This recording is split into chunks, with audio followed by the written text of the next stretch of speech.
আসসালামু আলাইকুম। আচ্ছা, আরেকটা জিনিস আমার একটু বুঝতে সমস্যা হচ্ছে, সেটা আমি আসলে মূলত ওই বিষয়টা নিয়ে কথা হচ্ছিল আসিফার সঙ্গে। ওটা হলো সূরা মায়েদার ৯ নম্বর সূরা, না সরি, সূরা তাওবার ৯ নম্বর সূরার হচ্ছে ৫ নম্বর আয়াত আর হচ্ছে ৬ নম্বর আয়াত। এই দুইটা আয়াতের মানে পার্থক্যটা আমি বুঝতে পারছিলাম না। ওইটাই মূলত আরকি, ওটা নিয়ে কথা বলার জন্য আরকি আসছিলাম আজকে। ওই মানে লুকিয়ে থাকো, তারপর হচ্ছে জোড়ায় জোড়ায় কাটো, ওটার কথাই তো বলতেছো নাকি? জি, জি, যারা কলেমাকে মানে স্বীকার করে না নিবে তাদেরকে হত্যা করা হবে। আবার জি। ৬ নম্বর আয়াতে বলা হচ্ছে যে যদি কেউ আশ্রয় চায় কোনো মুশরিক, তাহলে তাদেরকে জি। সুযোগ দেওয়া হবে। মানে এই পার্থক্যটা বুঝতে পারছি না। ঠিক আছে। এক্সপার্ট চলে আসছেন ডিয়াসি ভাই। জি, আসিফ ভাই আসছেন? ভাই আমি তো শুনি নাই আগের কথা। আপনি ফারাজ ভাই আপনারা কথা বলেন, আমি আসিফ ভাই, একটু উনি পরে। সূরা তাওবার ৫ আর ৬ নম্বর আয়াতের মধ্যে মানে আয়াতটা বুঝতে চাচ্ছেন আর কি। আসিফ ভাই, বিকালে ৪টার দিকে, বাংলাদেশ সময় ৪টার দিকে আপনার সাথে মানে কথা হচ্ছিল, আপনার ইউটিউবের একটা মন্তব্য করছিলাম আমি। তো আপনি আরো বলছিলেন লাইভে আসার জন্য। মনে পড়ছে কি? আ লাইভে এসে আচ্ছা, ভাই ইউটিউব চ্যানেল তো আ আ আসলে কয়েকজন চালায়। আ জি। এটার অ্যাডমিন আসলে কয়েকজন, হ্যাঁ? তো সব আচ্ছা, আচ্ছা, ভিডিওর আচ্ছা। উত্তর যে আমিই দেই এমন না। আ আমিও দিতে পারি, অন্যরাও দিতে পারে। যাই হোক, আপনি যদি আমাকে একটু মনে করায় দিতেন যে বিষয়টা কি হইছে বা কি কমেন্ট চালাচালি হ্যাঁ। হইছে সেটা যদি একটু মনে করায় দিতেন তাহলে আমার জন্য একটু সুবিধা হয়। ও, মানে আপনি আলোচনা করছিলেন ওইটা হচ্ছে যে মোহাম্মদ সাল্লাল্লাহু আলাইহি সাল্লাম কি শান্তির ধর্ম নিয়ে আসছিলেন? এই কনটেন্টটা, এই ভিডিওটাতে ৫ নম্বর আয়াতের আপনি হচ্ছে আলোচনা করছিলেন। তো আমি মন্তব্য করছিলাম যে ওখানে আসিফ ভাই, আপনি কি ৬ নম্বর আয়াতটা একটু দেখবেন? তো আপনি ওখানে কমেন্টে আসছে যে হ্যাঁ, আমি তো অবশ্যই এটা জানি, মানে অনেকবার পড়া হয়েছে, তো আপনি লাইভে আসি কথা বলেন। তো আসলে ৫ আর ৬ সূরা তাওবার ৫ এবং ৬ নম্বর আয়াতের মানে পার্থক্যটা আমি বুঝতে পারছি না। ৫ নম্বরে বলা হয়েছে কি সেটা আপনি জানেন অবশ্যই। ওখানে বলা হয়েছে যে লা ইলাহা ইল্লাল্লাহ যারা স্বীকার করবে না তাদেরকে হত্যা করা হবে, হত্যা করতে থাকো, এরকম। আর ৬ নম্বর আয়াতে আবার বলা হচ্ছে যদি কোনো মুশরিক আশ্রয় প্রার্থনা করে তো তবে তাদেরকে সুযোগ দেওয়া হোক। মানে কি এরকম সুযোগ আরকি। দেয়া হোক? সুযোগ দেয়া হোক এটা তো বলা হয়নি। তাদেরকে নিরাপদ আশ্রয়ে পৌঁছে দেওয়ার কথা বলা হইছে। জি, জি, ওটাও বলা হইছে। আর আপনার ওইটাও কাছে তো না, সবই আছে ডকুমেন্ট। ওইটাও না। হুম, নিরাপদ আশ্রয়ে পৌঁছে দেওয়ার কথা বলা হইছে। হ্যাঁ, নিরাপদ আশ্রয়ে পৌঁছে দেওয়ার পরে তাদের উপর থেকে কোন সমস্ত দায়বদ্ধতা আ জি। শেষ হয়ে যাবে। সূরা তওবা হচ্ছে আ কোরআনের সর্বশেষ সূরাগুলোর ভিতরে একটা, মানে ধারাবাহিকতা নাজিলের ধারাবাহিকতা অনুসারে আসিফ ভাই, আই থিংক ১ এখানে একটা নম্বর। মিসরিপ্রেজেন্টেশন হচ্ছে যে বলা হচ্ছে যে আপনার যদি আশ্রয় চায়, শুধু তো এটা না ভাই, যদি তারা নামাজ কায়েম করে, এরকম জিনিসটা এরকম জি, না জি, যে জি। জি, জি, জি, জি, জি, ইসলাম ফারাজ ভাই। স্বীকার নামাজ। করে, নামাজ কায়েম করে। হ্যাঁ, আমরা এইজন্যই জি, জি। যাক। কোরআনের এই আয়াতটা আমরা সরাসরি সামনে এনে তারপরে আমরা এখন একটু আলোচনা করব। দেখব যে এখানে আসলে কি বলা আছে। আ ৫ জি। ৫ থেকে আমরা শুরু করি। ৫ নম্বরটা পড়বো এবং ৬ নম্বরটা আমরা একসাথে পড়বো এবং এরপরে আমরা তাফসীর গুলাও দেখব। তাফসীর এবং হাদিস সেখানে আসলে কি বলা আছে সেই কেন জিনিসগুলো আমরা আসিফ একটু ভাই, কেন দেখব। আপনি ৫ নাম্বার থেকে শুরু করবেন? আপনি কি যেন এটা কনটেক্সট ছাড়া মানুষ বুঝে এইরকম একটা বুঝ দেওয়ার জন্য আপনি ৫ থেকে শুরু করতে চাচ্ছেন? আচ্ছা, কেন ৫, কেন ১ ১ নয়? নম্বর থেকে শুরু করি, অসুবিধা তো নেই। ১ নম্বর থেকে শুরু করা যায়। কিন্তু ১ নম্বর থেকে শুরু করলে তো টাইম একটু বেশি লাগবে।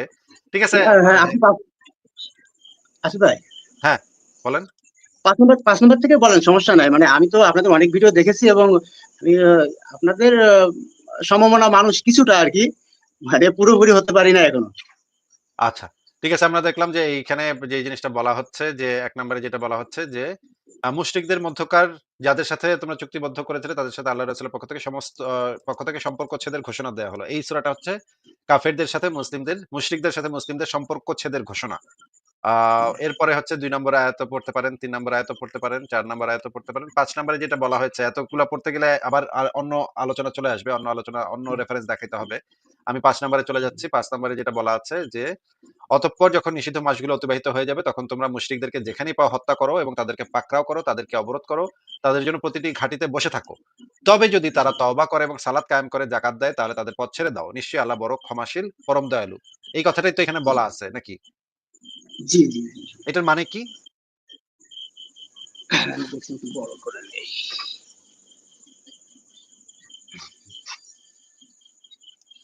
অতঃপর যখন নিষিদ্ধ মাসগুলো অতিবাহিত হয়ে যাবে, তখন তোমরা মুশরিকদেরকে যেখানেই পাও হত্যা করো, এবং তাদেরকে পাকড়াও করো, তাদেরকে অবরোধ করো এবং তাদের জন্য প্রতিটি ঘাঁটিতে বসে থাকো। তবে যদি তারা তওবা করে এবং সালাত কায়েম করে আর যাকাত দেয় তাহলে তাদের পথ ছেড়ে দাও। নিশ্চয় আল্লাহ বড়ই ক্ষমাশীল ও দয়ালু। তার মানে মানে ইসলামকে মেনে নিলে তখন তাদেরকে ক্ষমা করে দেওয়া হবে, এরকম বিষয়টা। আচ্ছা, তো ইসলামকে না মানা পর্যন্ত তাদেরকে করতে হবে, কতল করতে হবে। আচ্ছা ঠিক আছে, এরপরে ৬ জি নম্বর আয়াতটা পড়ি আমরা। ৬ নম্বরে কি লেখা আছে আমরা দেখি।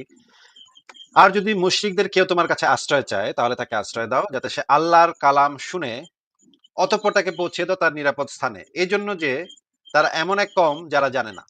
মানে হচ্ছে যারা ইসলাম সম্পর্কে জানে না, যদি এরকম কেউ থাকে যে ইসলাম সম্পর্কে জানে না, জি তাদের মধ্য থেকে কেউ যদি আশ্রয় চায়, তাদেরকে জি আল্লাহর কালাম শোনাবার জন্য তাদেরকে আশ্রয় দেয়া যাবে এবং তাদেরকে নিরাপদ স্থানে পৌঁছে দেয়া যাবে, শুধুমাত্র আল্লাহর কালামটা শোনাবার জন্য।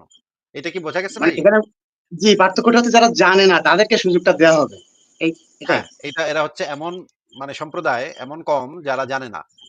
এই যে জি এই যে জি যেমন এখানে লেখা আছে যে কারণ তারা এমন এক সম্প্রদায় যারা জানে না। তারা যদি না জানে, ইসলামের বাণী যদি তারা না জানে, আল্লাহ যে মুহাম্মদের কাছে কোরআন পাঠাইছে এটা যদি তারা না জানে, এই কারণে তাদেরকে এই বাণীটা শোনাবার জন্য এই সুযোগটা দেওয়া হইছে, তাদেরকে এই জিনিসটা শোনাবার জন্য।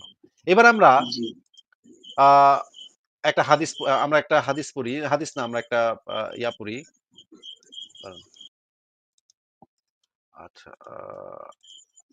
দাঁড়ান একটু, আমি আপনাকে বের করে দেখাচ্ছি। আ এই আয়াতের যে তাফসীর থেকে আমরা একটু দেখব যে আ তাফসীরে কি লেখা আছে। এটা হচ্ছে তাফসীরে ইবনে কাসির। একটু যদি আমাদেরকে পড়ে শোনাইতেন এখানে কি লেখা?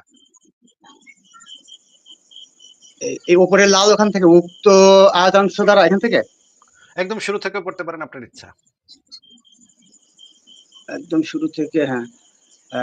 কিন্তু যদি তাহারা কুফরি ত্যাগ করিয়া ঈমান আনে, সালাত কায়েম করে এবং যাকাত প্রদান করে, তবে তোমরা তাদের বিরুদ্ধে যুদ্ধ করিও না। নিশ্চয়ই আল্লাহ ক্ষমাশীল ও কৃপাময়। উক্ত আয়াতাংশ এবং অনুরূপ আয়াত সমূহের ভিত্তিতে আবু বকর সিদ্দিক রাদিয়াল্লাহু তাআলা আনহু স্বীয় খেলাফতের যুগে যাকাত প্রদানে অনিচ্ছুক ব্যক্তিদের বিরুদ্ধে জিহাদ করেছিলেন। উক্ত আয়াতাংশ দ্বারা প্রমাণিত হয় যে কাফিরগণ যতদিন কুফরি ত্যাগ করিয়া ফরজ কাজসমূহ পালন না করিবে, ততদিন তোমরা তাহাদের বিরুদ্ধে যুদ্ধ করিবে এবং তাহাদিগকে হত্যা করিবে। এখানে আল্লাহ তাআলা সালাত যাকাতকে উল্লেখ করিয়া সকল ফরজ কাজসমূহের প্রতি ইঙ্গিত করিয়াছেন। অর্থাৎ কাফিরগণ শুধু ঈমান আনিলে ও সালাত কায়েম করিলে আর যাকাত প্রদান করিলেই হত্যা হইতে ক্ষমা পাইবে না, বরং হত্যা হইতে রক্ষা পাইতে হইলে তাহাদিগকে ঈমানের সহিত সকল ফরজ কার্য করিতে হইবে। ঈমানের পর বান্দার নিকট প্রাপ্য আল্লাহর সর্বপ্রধান হক হইতেছে সালাত। আচ্ছা, আবার সালাতের পর সর্বপ্রধান ফরজ, ওটা ফরজই হবে, ফরজ হইতেছে যাকাত। উক্ত দুইটি ইবাদতকে উল্লেখ করিয়া আল্লাহ সকল ফরজ ইবাদতের প্রতি ইঙ্গিত করিয়াছেন। আচ্ছা, এখানে মানে তাহলে কি বুঝাইছে তাফসীর ইবনে কাসিরে, আসলে কি বোঝানো হয়েছে সেটা যদি একটু বুঝায় দিতেন। মানে মূল অর্থটা কি এটা দিলে?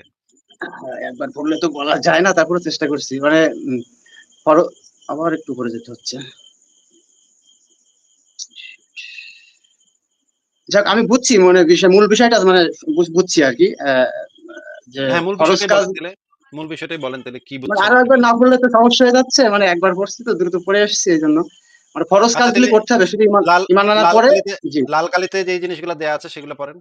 হ্যাঁ, উক্ত আয়াতাংশ দ্বারা প্রমাণিত হয় যে কাফিরগণ যদি কুফরি ত্যাগ করিয়া ফরজ কাজসমূহ পালন না করিবে, যতক্ষণ পর্যন্ত, ততদিন তোমরা তাহাদের বিরুদ্ধে যুদ্ধ, মানে ইমান আনার পরে ফরজ কাজগুলো সব করতে হবে, তা না হলে যুদ্ধ ঈমান মানে অব্যাহত থাকবে। ঈমান আনার পরে না, ঈমান আনুক কি না আনুক এটা সমস্ত কাফেরদের ক্ষেত্রে প্রযোজ্য। কাফেরগণ যতদিন কুফরি ত্যাগ করিয়া, মানে হুম, কাফেরগণ যদি কুফরি ত্যাগ করিয়া ইসলামের পথে না আসে, তাহলে তাদেরকে কতল করতে হবে, তাই না?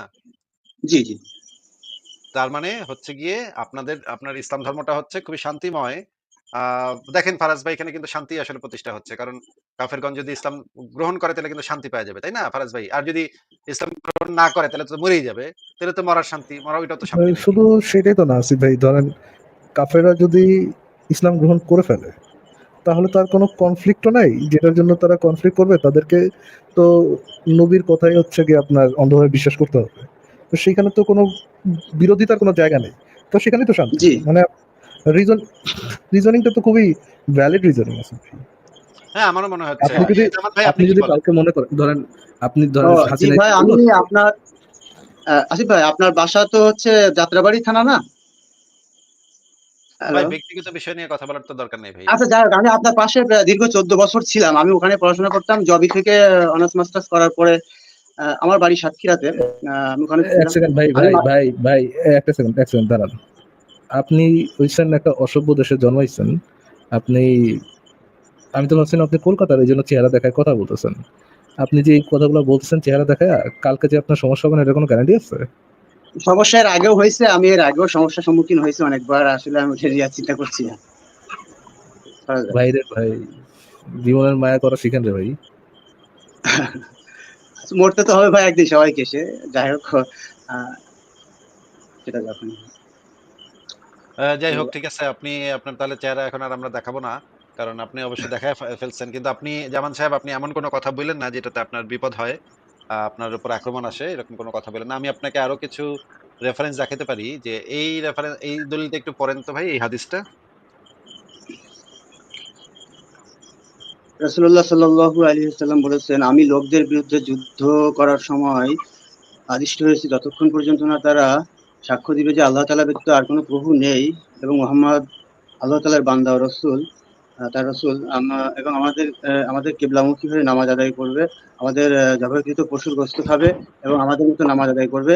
তারা এগুলো করলে তাদের জান ও মালে আহ, হস্তক্ষেপ করা আমাদের জন্য হারাম হয়ে যাবে। কিন্তু ইসলামের অধিকারের বিষয়টি ভিন্ন। এই পর্যন্ত, হ্যাঁ। তো মানে আচ্ছা, পরিপূর্ণভাবে ইসলামে আচ্ছা, প্রবেশ করার কথা বলা হয়। এগুলো বাদ দেন জামান সাহেব, আপনি আগে এইটা আমাকে বলেন, আপনি কি এখন একটা সেফ জায়গায় আছেন? হ্যাঁ, আমার বাসায় আছি সাতক্ষীরাতে। আবার আরে ভাই বেকুব নাকি ভাই? সাতক্ষীরা তো ভাই আপনি ভয়ঙ্কর জায়গা। সাতক্ষীরা তো আপনি ভাই তো ভয়ঙ্কর জায়গা। আপনি ইয়ে বলতেছেন কেন, কোথায় আছেন সেটা সেটা বলতেছেন কেন? সেফ জায়গায় আছেন কিনা সেটা জিজ্ঞেস করছি, ডিটেল বলতে বসি নাই। সে ফারাজ বলতে, ভাই নাকি হ্যাঁ আমি এখান থেকে বের করে দেওয়াটাই ভালো হবে। সাতক্ষীরা খুবই ভয়ঙ্কর জামান জায়গা। জামান সাহেব ভাই, আপনার সাথে কথা বলে ভালো লাগলো, বাট ভাই দেখেন, আমাদের জন্য মানে আমাদের লাইফ থেকে কেউ টার্গেটেড হোক এইটা ভাই আমরা চাই না। আমাদের লাইফ থেকে লাইভে জয়েন হওয়ার পরে কালকে আপনার ইয়েটা পত্রিকার মধ্যে দেখি, কালকে আপনার কোনো একটা নিউজ পত্রিকার মধ্যে দেখি, এটা আমরা চাচ্ছি না।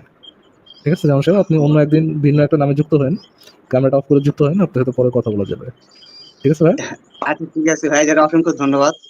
তো ঠিক আছে, ভালো তাহলে থাকেন। আজকে আমি কথা বলার আমি জন্য জেনুইনলি মনে করছিলাম আপনি কলকাতার, মানে অনেকেই বলতেছিল যে ভাই উনি ইসে উনি ওনার ক্যামেরাটা ঢেকে দেন এই সেই।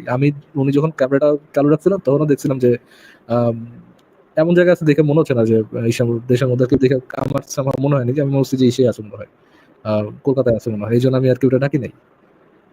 বাপরে বাপরে দেখি, সেফ মানে থাকেন ভাই, সাতক্ষীরা এবং সেফ থাকেন। ব্রাহ্মণবাড়িয়া এই ২ টা জায়গা থেকে যদি কেউ আমাদের লাইভে যুক্ত হয় কোন নাস্তিক, আমরা তাদেরকে আর যুক্ত করব না। সাতক্ষীরা এবং ব্রাহ্মণবাড়িয়া থেকে আপনারা যুক্ত হয়েন না ভাই, হ্যাঁ? এই ২ জায়গায় মানে থেকে যদি কোন নাস্তিক যুক্ত হয়। পিরোজপুর, আবার পিরোজপুর আছে ভাই, আপনি জানেন পিরোজপুর কোন জায়গা? হ্যাঁ, পিরোজপুরও আমি জানি। পিরোজপুরও ভয়ঙ্কর। কিন্তু সাতক্ষীরা কেন এবং ভাই, আপনার আপনার বরিশালে টান আছে এই জন্য আপনি পিরোজপুরের কথা বলেন, এই তো? পিরোজপুরও ভয়ঙ্কর বললাম তো। কিন্তু সাতক্ষীরা এবং আ আ ব্রাহ্মণবাড়িয়া ২ টা হচ্ছে একদম মারাত্মক এক্সট্রিম লেভেলে। এক্স্যাক্টলি আছে ভাই, এক্স্যাক্টলি। আমাদের আর পিরোজপুর হচ্ছে আমাদের দিল রাজাকারের জন্মস্থান। And ওইটা যে জায়গা কি রে ভাই, কি যে একটা বাজে জায়গা। এনিহাউ ঠিক আছে আসিফ ভাই, ভাই আই হোপ ভাই ইয়ে থাকবে, সেফ থাকবে আর কি। ঠিক আছে তাহলে পরের জনকে